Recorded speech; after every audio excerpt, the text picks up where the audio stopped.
तुम्हालाही या दिवाळीला खुसखुशीत आणि पदर सोडलेले शंकरपाळे बनवायचे असतील तर हा व्हिडिओ तुमच्यासाठीच आहे. मी इथे 3 वाटी मैदा घेतला आहे, 1 वाटी दूध घेतलं आहे, दुधामध्ये 1 वाटी साखर टाकली आहे आणि साखर विरघळून घ्यायची आणि दूध थोडंसं कोमट करून घ्यायचं. त्यामध्ये गावरान तूप टाकायचं आणि एक गोष्ट लक्षात घ्या, तुम्ही जेवढं जास्त तूप टाकणार तेवढं जास्त शंकरपाळे खुसखुशीत आणि मऊ होतील. आता मैद्यामध्ये थोडासा सोडा टाकून घेतला आणि कोमट दूध मैद्यामध्ये टाकून छान मळून घेतलं. त्यानंतर चपाती लाटतो त्याप्रमाणे लाटी लाटून घ्यायची, त्यावर थोडंसं गावरान तूप लावायचं आणि घडी करून उंडा बनवून घ्यायचा.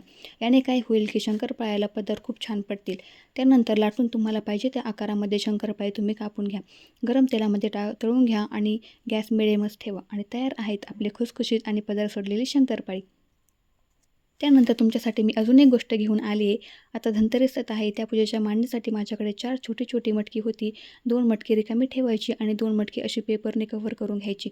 एकावर एक अशी मटकी ठेवून द्यायची. 2 साईडची गट टेप असतो त्याने वरची मटकी कव्हर करून घ्यायची. मी व्हिडिओमध्ये दाखवत आहे त्याप्रमाणे आणि त्यावर कॉईन लावून घ्यायचे आणि खरंच याने तुमची धनतेरसची पूजा खूप छान होणार आहे. व्हिडिओ आवडला असल्यास लाईक करा आणि अजून दिवाळीच्या रेसिपीज बघायच्या असतील तर फॉलो करा. तर thank you for watching. Okay, bye.